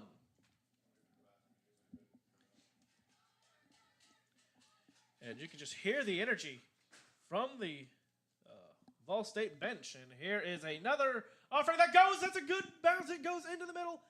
And that gets Whirling on first base. That was a great job by Lily Whirling, taking a couple pitches to start the AB. And now she puts her team in a great position. And now there's a pinch runner. That's number 23 entering the game. That'll be Erica Abbott substituting into the game for Lily Whirling. What do you think about this move? I feel like this is a great move because it's a move. Now, I don't know how fast Erica Abbott runs, but however, I'm never going to question a coach's decision. I completely agree. Let's take a look at her season stats. And it appears what is going on here. We have a little bit of a conversation going on now. Well, now there's a pitching change for Pitching change. I didn't notice that. Pitching the change. Senators. Number 9. Number 9, Haley Lawing.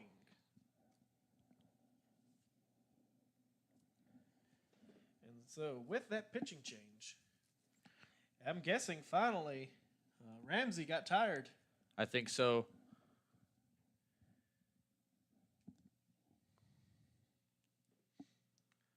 With all this moving and shuffling going on, it feels like this game finally has returned to its earlier state, Sammy P, with a lot of action going on. A lot of action happening now, and you know, I'm really happy that we're getting back to this point because it felt like whenever we had just that straight go of just back to back, no run innings and just barely any hitting. I was getting worried that, oh man, it's just going to be a sleeper the rest of the game. That was another concern I had. I was hoping that we'd get a little more action. During the break, I had a chance to check Erica Abbott's season stats. She has 28 stolen bases on the season, Sammy P. So I feel like she's going to come in, try to spark some energy, get a stolen base here off the bench, and tie this game for the Lady Pioneers. And here we go. With Lawing in. But here's the first offering, and there's a bunt that is absolutely missed and almost got out at first. Count is no balls, 1 strike, no outs.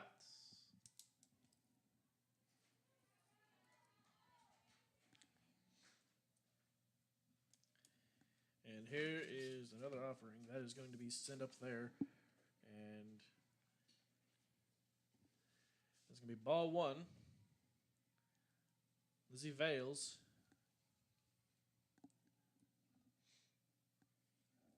You can tell that the plan here for the Pioneers is just try to get to second base as quickly as possible now. That's exactly right, Sammy P. The quicker they advance Erica Abbott to second base, the quicker the VolState Lady Pioneers can tie this game. Got 1 ball, 2 strikes. Now that would be there's a stolen base. That's number 29 on the year for Erica Abbott. On the year. However, at the cost of an out. That was true. The Lady Pioneers had the hit and run play on there. It's unfortunate that they couldn't add another runner onto first base, but they'll certainly take the advancement to second base by Erica Abbott on that play.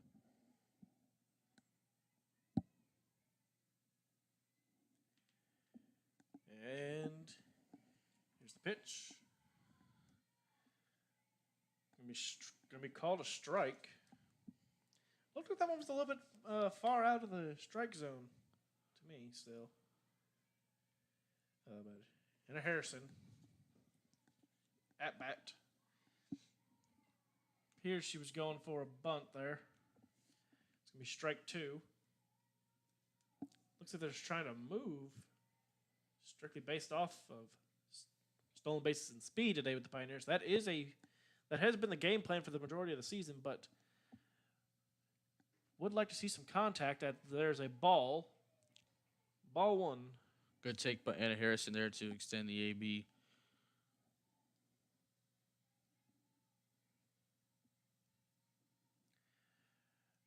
And here's the delivery. And that is going to be tipped foul. The same message to these Lady Pioneers hitters from, as we mentioned earlier, is to just keep the at-bats alive, force lolling into as many pitches as possible. And Lawing with the delivery. There's a swing. And didn't go all the way through. Call ball. So the count is 2 balls, 2 strikes, 1 out. I don't know about you, Garrett, but I'm getting hungry. That's a good call, Sammy P. It's about time for a snack. About time for a snack. There is a wide ball. And that's 3 straight balls taken by Anna Harrison at this AB to move it to a full count. Move it to a full count, yeah. 3 balls, 2 strikes, only 1 out. Something's got to give here. Here we go. And that's going to be a walk. Excellent vision.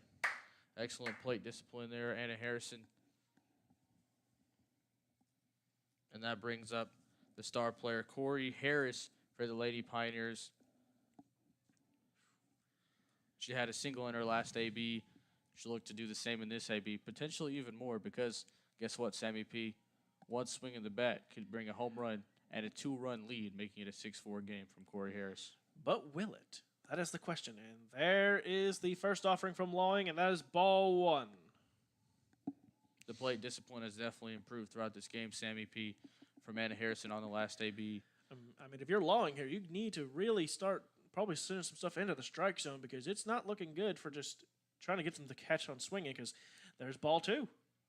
I completely agree, Sammy P. You're not going to get them swinging. These are... She's trying to play the outside. She's trying to play the the very edges of the strike zone, but she's not doing a good job of that. These are pretty high or pretty far out, and that one's sent into the middle, and that's going to be sent all the way back and caught for the fly out, but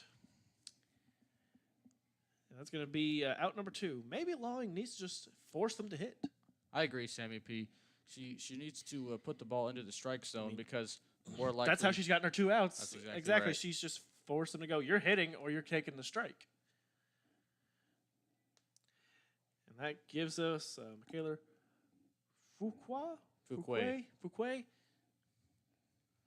She had Michaela that. Fuquay. She had that excellent defensive play earlier, trying to make another excellent play here at the plate. And that is strike one.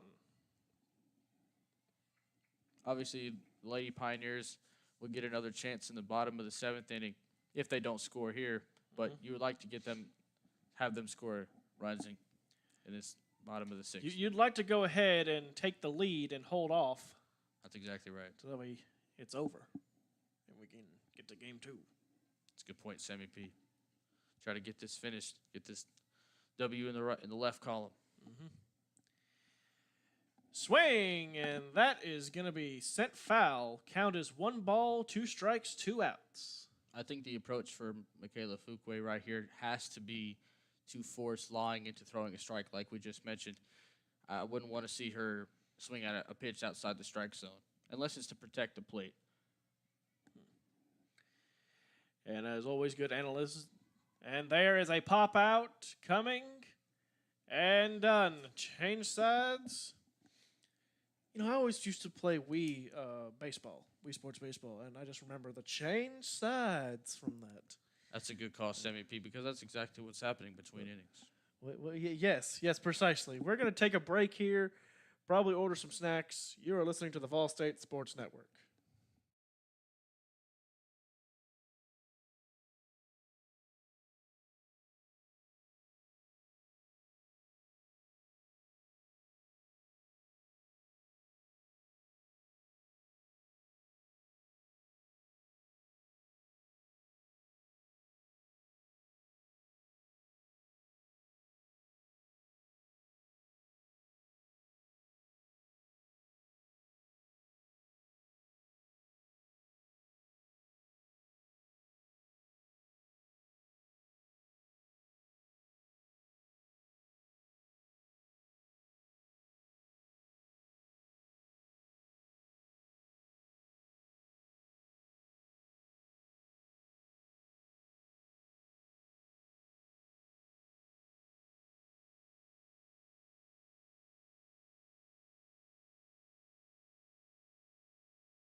And we are back in Gallatin for softball as the VolState Lady Pioneers are playing softball, as what they normally do.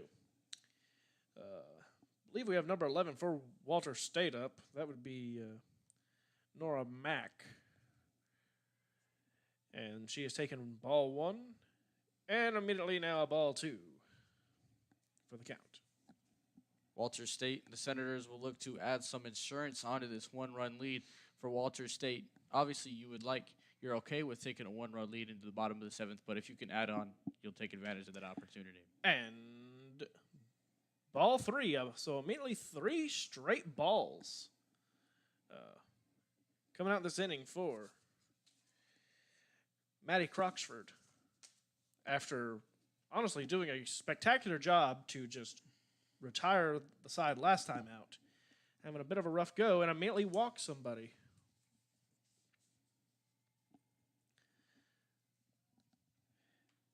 And you hear the energy still coming from the VolState bench, but it's been very quiet over at the Senators bench. I thought we had some energy from there earlier, but it appears they're just quiet.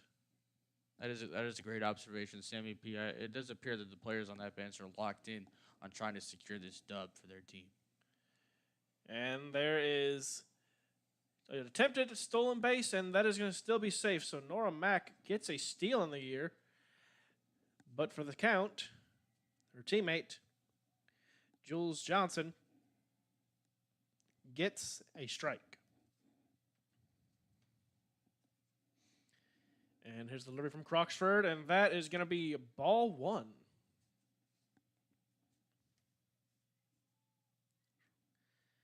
It's a bit warm in this booth, ain't it, Garrett? It's a bit warm in this booth today. It is a bit warm today. That is expected when the temperature is, around 70 degrees, 75 outside on this glorious day in Gallatin. Better than -4. And there is Another delivery from Croxford, and that is strike 2. After this, might open a window. Let some air flow through here. That could be a good. Could be a good idea, good observation there by me. And here's another delivery, and that is a swing and a miss for strike 3. Down goes Johnson. It appears she actually was able to make contact with the ball. Oh, she made contact. And it to keep the count alive. From up here, it looked like she completely missed it. And there is the strike to send Johnson back to the dugout. Sammy P, you mentioned it earlier with your interview from a previous day with Maddie Croxford. That appeared to be the changeup. Her favorite pitch, Sammy P. I think she was telling you straight facts. Not just her favorite, but her best pitch. As Brooke Copley comes up now, takes the first offering. It's a ball. Runners still on second with 1 out.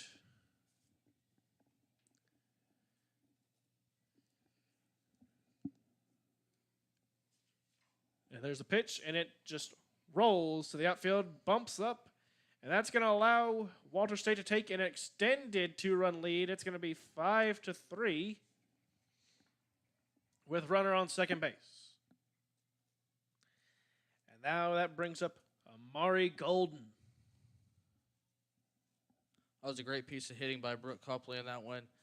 So take it down the left field line, put the ball into left field. Katie Davis going to retrieve the ball. Sammy P, I think it took another weird hop out there on the outfield grass today. What is that, 2 or 3, 4? It's about weird 8. That's about 8 weird hops, man.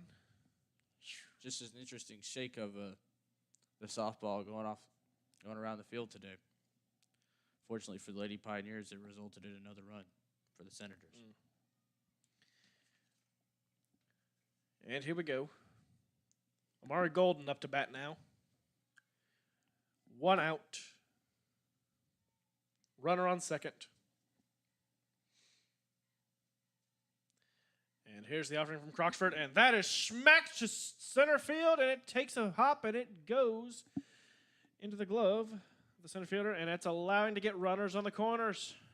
That was a great piece of defending by Anna Harrison there to take a great route to the ball, get her glove out to keep the ball from rolling off to the warning track, even hit the fence to keep 2 runners on without scoring. And guess what, Sammy P? 1 pitch by Maddie Croxford can induce a double play and keep the deficit at only 2 runs. It can. Or it can be sent out of the park to make it 3. Not 3, to make it 8-3. 8-3, excuse me. As Carly Cook came up and took the first offering of a ball.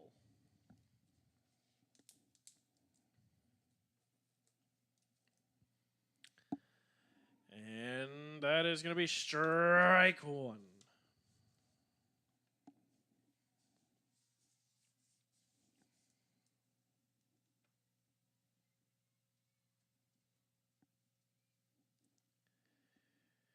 And swing, but didn't go all the way with it. Ball 2.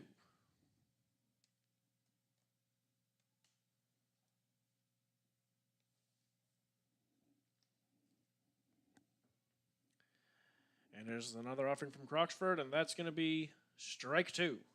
That was another great pitch to slow the pace down just a little bit, freeze the hitter. You even the count at 2 balls and 2 strikes.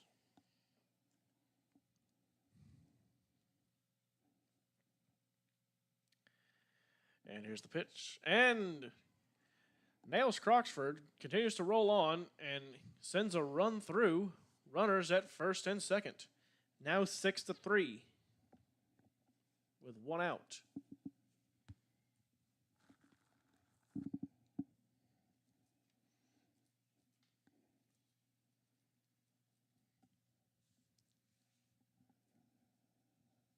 Great piece of hitting there by Carly Cook to take the pitch and send it to the outfield to make it a 3-run lead for the Senators. And now there's a conference between which coach is that, Sammy P? That is VolState's coach and the umpire. But also we had a a runner change. We had a runner change for the Senators. I think that was 27. It's Emma Keck out there for the Senators now at first base. And Sarah Evers is at bat. So they got some speed out there now on base for the Senators. Here's the offering, and that is going to be strike one.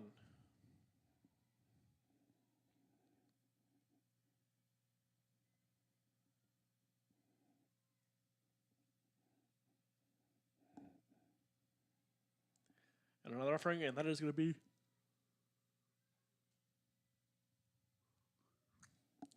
excuse me. That's going to be ball one. So the count is 1 ball, 1 strike, 1 out.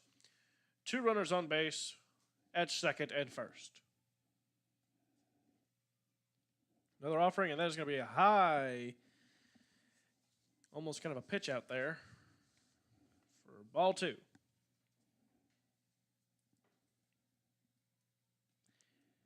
Have you observed anything at the moment, Garrett? Croxford's still trying to put pitches in the strike zone, but As ball 3, it appears on the maybe board. her controls, or maybe her stamina control impacting the results during this AB.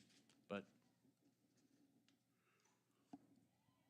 And that is a hard hit ball, and it flies over, hits the net, and that is going to be a home run.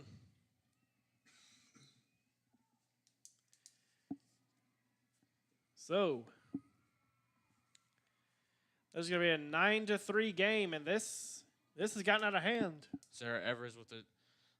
Realistically, the Senators from Walter State have really put together their best inning of the entire game. I mean, it's very clutch for them to get it going in the 7th inning. It's an unfortunate turn of events for VolState. We had just mentioned Maddie Croxford seemed to have had her rhythm coming out of the bullpen in the last inning, the 6th inning, but Sarah Evers might have just put the icing on the cake for the insurance run for the Senators with a 9-3 lead. Mm-hmm.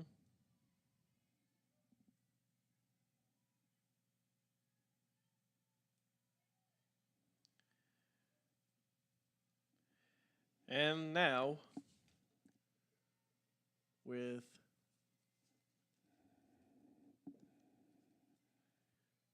number 12, Aniston Hughley up. She takes a ball.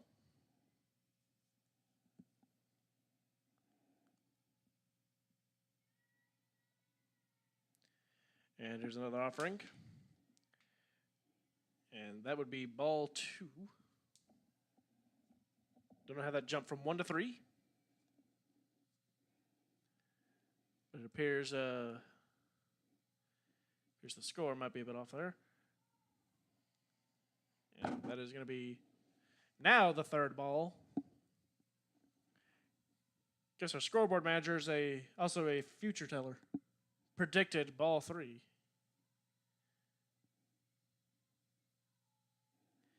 Three balls, 1 strike. It's the count, and that is a hard hit sent way back into left field for a runner to advance to first.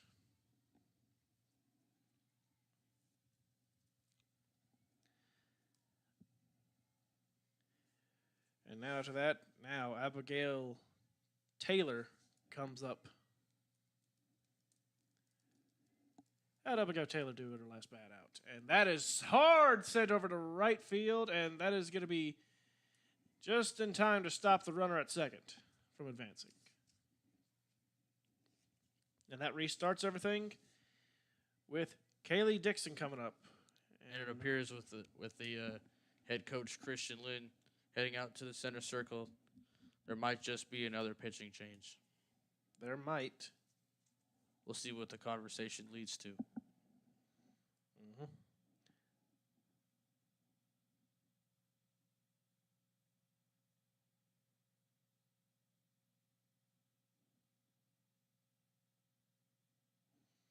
Well, Maddie Croxford still remains in for the Lady Pioneers. And with Kaylee Dixon coming up now for the Senators. I'd like to be reminded of what she did the last time out. She had one single. She's had 2 singles in this game so far, and also recorded 2 outs. So she's 2 for 4 in this game, Sammy P. As the first delivery came through, it was a ball.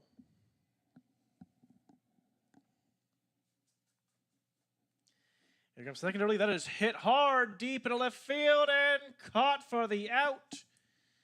And that is going to be the second out with a runner still at first. And now, coming up is Nora Mack. Nora Mack, who has had a story for the first game today. Kind of having a bit of an off day at times, but also then showing up at the best moments, I would say. She's had some off She had a big hit. performances. She had a big hit, but she's also had some off performances in fielding and some bad luck with kind of getting nailed in the face earlier with a ball. As the count is 1 ball, 1 strike with 2 outs.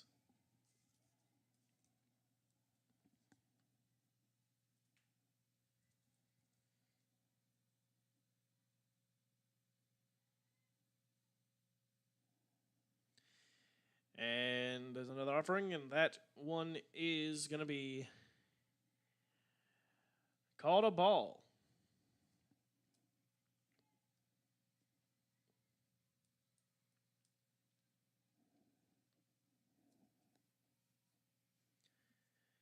Croxford with the delivery, and that is going to be high for ball 3.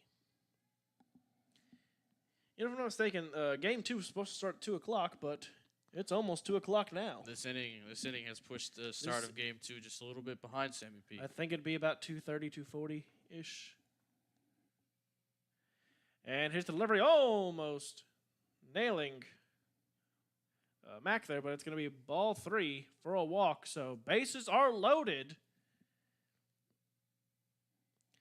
As up comes Jules Johnson.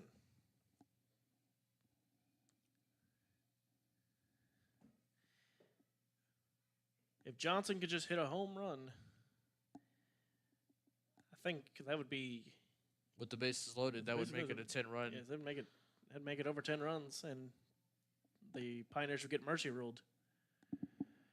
And she is trying for that as that foul ball soars over the press box. The would-be still dodged that flying foul ball, so he's still around, putting holes in the staircase. Count is no balls, 1 strike. And here's the second offering, and that is going to be a bit wide, but they call strike. I didn't see her swing, but it was a bit wide, so 2 strikes for Johnson. Here comes the final offering. Nope. Ball 1.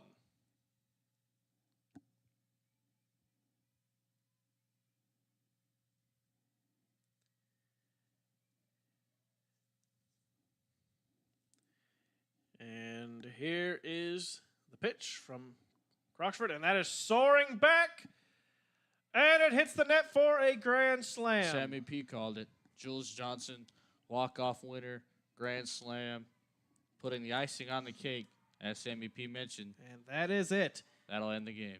That is it. Game 1 has finished. I do not know what time Game 2 will start at.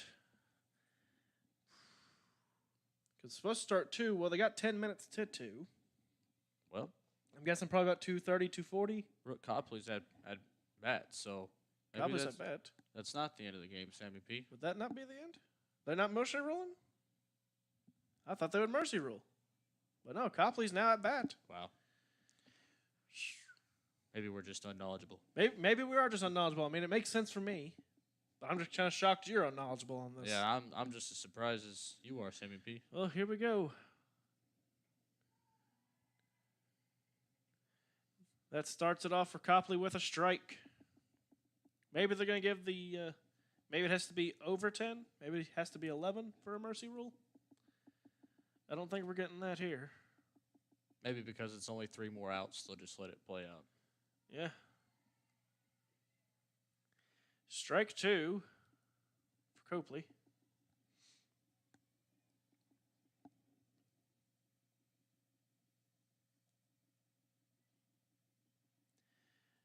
And here's the delivery from Croxford. That is hit high, and that will be out number 3 to retire the side. So as we get ready for the bottom of the 7th, you are listening to the VolState Sports Network. We're going to take a quick break because it appears, yes, that it will. Is the game over? Or I believe we are going to be coming back for the bottom of the 7th. You're listening to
Davis.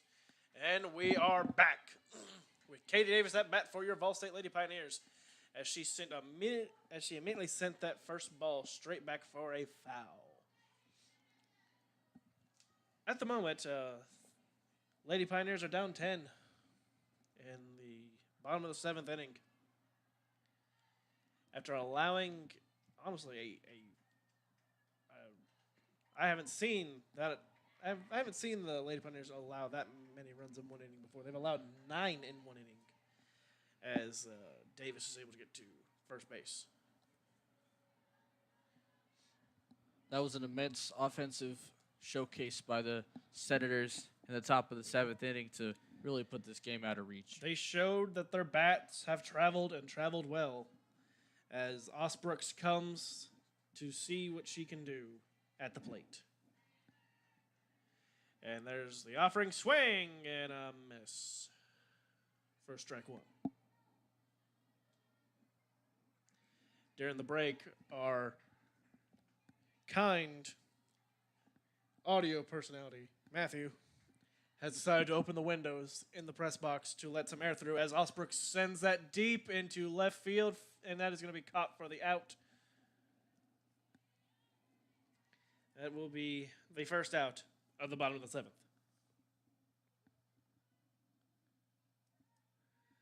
With Lydia Kirby coming up now to bat. Runner on first.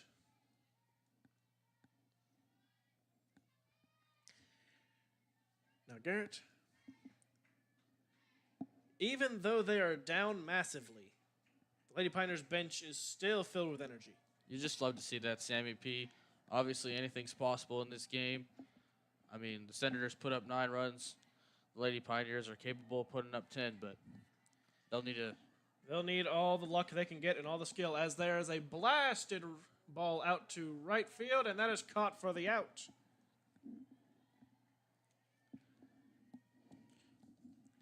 Not looking good so far, as we get a nice breeze in the press box after that. Marianne Bellevue steps to the plate, looking to extend the game with 2 outs. The next game was supposed to start at 2, but it's about to be 2 o'clock now. I'm guessing, 2:30, 2:40-ish for the next game time start. Swing and a miss. That is strike 1 with 2 outs. Runner on first.